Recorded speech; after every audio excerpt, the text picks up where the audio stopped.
Hello again. As this is the last edition of Airmail, we've decided to make it rather special. So later we'll be looking back at some of the highlights of the programme and the various causes that you, the viewers, have helped us to support.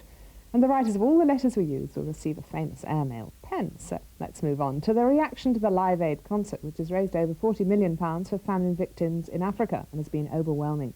Miss I. Ashdown of Brighton put forward a view shared by many. I think it's wonderful what Live Aid has done for Africa's starving millions. But have they not thought of the help they could give to the sick and elderly of this country?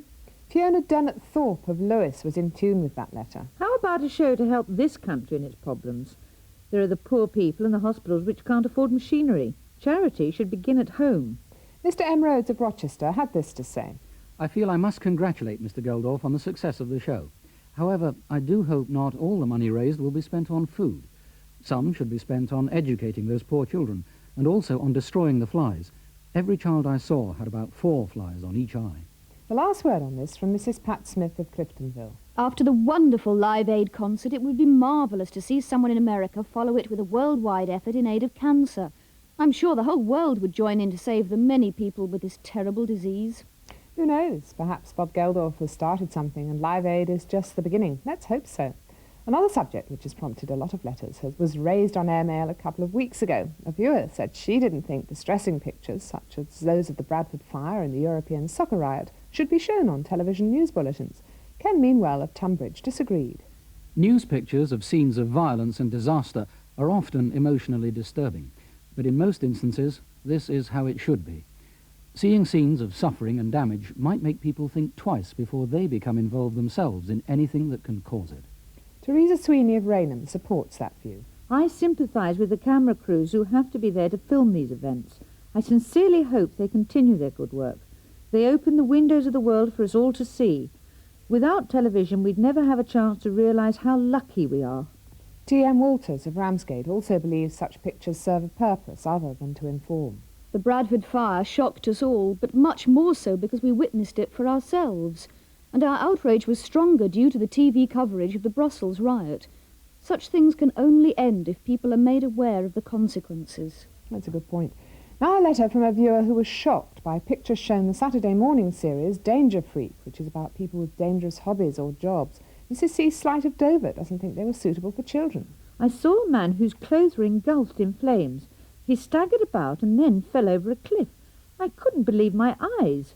The only warning given regarding the dangers of imitating such a stunt was a written one. It was no use at all to my son and other 4-year-olds who might have been watching. Oh, good point, Mrs. Slight. Another controversial issue raised on Airmail recently concerned the treatment meted out to animals. One viewer complained that animal lovers were illogical because they campaigned to save the fox and the seal but wore woolen clothes. Mrs. H. King of Tunbridge replied to those remarks. I'm an animal lover, and I feel I'm representative of many who recognise that some people will never give up eating meat. This necessitates the humane killing of animals. It would be nothing less than criminal to waste the useful byproducts of such beasts, i.e. wool and leather. I'm sure most animal lovers would agree that as long as an animal is killed painlessly and primarily for food, there would be no objection. And of course we don't kill sheep to get their wool. Now to programmes, and TVS's The Better Half carried an interview with the boyfriend of Britain's best-known model, Samantha Fox, but Mr. L. Willis of Deal was unhappy about a remark that was made. When Samantha Fox's boyfriend was introduced, he was told by the presenter that he was the envy of every man in Britain. What a cheek! I wasn't consulted on my opinion, and if someone is going to be a spokesman for every man in Britain, don't you think it's fair to ask them first? I think Samantha Fox is most unshapely, and I certainly don't envy her boyfriend. No comment. I'll move on to a new 4-part documentary series, The Press Gang, which started on Channel 4 last Monday. It's made by TVS and it examines a local newspaper, the Hastings and St Leonard's Observer.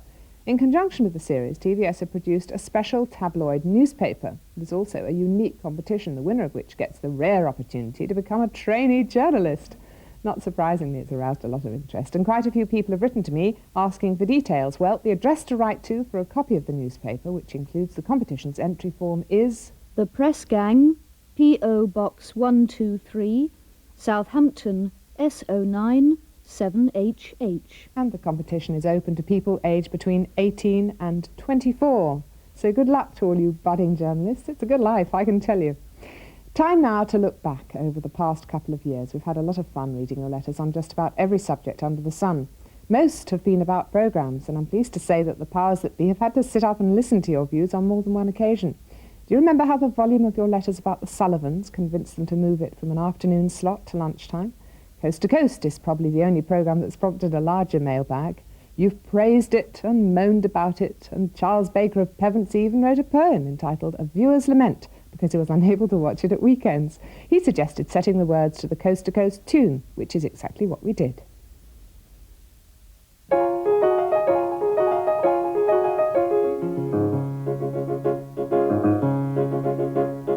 Saturday, it's a Saturday, and our coast to coast isn't on.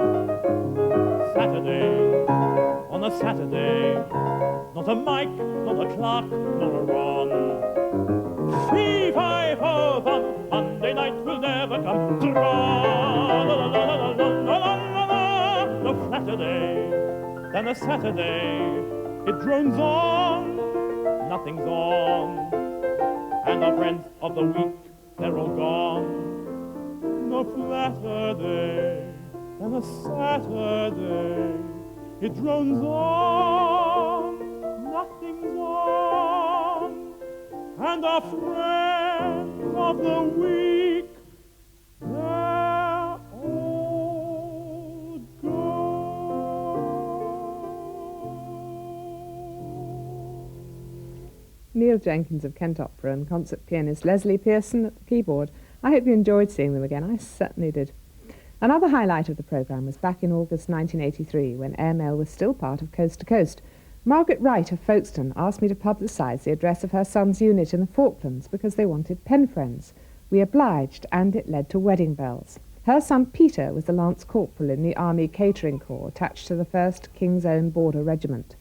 Among those who saw the address on Airmail was Julie Hodges from Hastings, who already had a 2-year-old son, Jamie. She wrote to Peter, and just under a year later, the couple were married. Peter's since been posted to Northern Ireland, and that's where they now live. And of course we continue to wish them luck. Since I started Airmail, I've been amazed by your generosity in aid of a good cause. There was the appeal for buttons for the Pearly King and Queen of Tunbridge Wells. More than 22,000 were sent in. And when we asked for used Christmas cards to raise money for spastics, we received 1.5 tons. And then you sent 20,000 old paperbacks for Postman Dave Garrard's charity collection. He was going to sell the books from a shop to raise money for the blind. But of course the most impressive response came after we asked for used stamps to help us train a guide dog for the blind. We needed 8 million stamps to train one dog, and you sent so many we were able to train 6 dogs, and one of them they named Airmail. Several people also sent in large cash donations. When we went to Folly Court at Wokingham, I saw how the dogs and their new owners were trained. Glenda Rogers is in the 3rd week of her training with Wester, a 2-year-old Labrador. Wherever they go, her instructor, Ken Bryden, is near at hand. So we'll just wait till the road clears from the left. Good girl. Good girl. Okay, when you're ready, off you go. Wester, forward. Good girl. Steady. Good girl. Good girl. It's very difficult to put your whole trust in an animal that you don't know, that you haven't seen working. But my confidence has grown greatly over the last 3 weeks. Basically because she hasn't really walked me into anything yet, not very hard anyway. We've been to Reading a couple of times and we've had no trouble at all. She's guided me through there without any bumps or any major problems. That's it. Good girl. Straight on now. Good girl, Wester, steady. I have what they call tunnel vision. It's like looking through 2 rolled up newspapers. You only get a small picture, and if you see somebody you have to scan to get a whole picture of them. As far as the doctors are concerned, it's going to go all together. Lovely to see Glenda and Wester again. If you were watching the programme a couple of weeks ago, you'll know that all the dogs are doing fine, and the latest progress report on Airmail is that he's a good, sound, healthy dog who's settled in well with his owner. Finally, I'd also like to say a big thank you to those of you who've written in to tell me they'll miss the series. A new programme is planned for the new year, but it's likely to be slightly different. Mr. M. Hankins of Tunbridge Wells poses the question, Who am I going to have my little moan at? I'd much rather write to you than, well, you know who on the other side. shh. Another viewer, A. Turner of Cliftonville, was moved to write a poem. Were our ears deceiving us? Did Jill Cochrane get it right, announcing the end of Airmail on TVS last night? We'll have no one to write to. A pen has not been won, so please don't end it all. For us it's just begun, since we are new to the area and we've found it so much fun. Thanks for your poem, and you can console yourself with the thought that an Airmail pen is on its way to you, but we must be on our way too. Time just to thank the post office for the free post facility they provided. Every letter that you wrote to us over the last 2 years, or whatever it's been, has been provided by them. We haven't had to pay the postage, and nor have you. And also, let me say hello to the faces behind our voices, Hayden Wood, Anne Havard and Jane Goddard, with a little bit of the bubbly, eh? Yes, this is all you really want, is not to see us at all. I know you, don't worry. Here we No, go. it isn't, but it's nice to see you. Oh, it won't come. Hayden's from the cork. Listen, our intention was to actually toast you, the viewers, but we will actually get a corkscrew and do it properly afterwards. So instead of doing that, it was a good idea. Thank you, Hayden. You've done it again. I'm going to give them all an Airmail pen. That's one for you, Okay.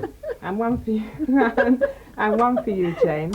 Have you enjoyed it? It's been fun, hasn't it? It's been marvellous, Yes. lovely. It's been lovely atmosphere altogether. Yeah. Yes, I think so. And, well, I don't know who you can write to. Why not write to the Maidstone Studios if you want to know anything about programmes between now and next year? And I'll be back on Problem Page, which is returning in the autumn afternoons. I hope we'll have a chance to read people's letters again one day. It would be It's a nice. good idea. Yes. And with our empty glasses, we can toast you. Believe me, we will toast you after the programme. Good luck to all of you. Have a good summer. Bye-bye. Cheers. Cheers. that wasn't all. No, I'm sorry. Okay, that's good.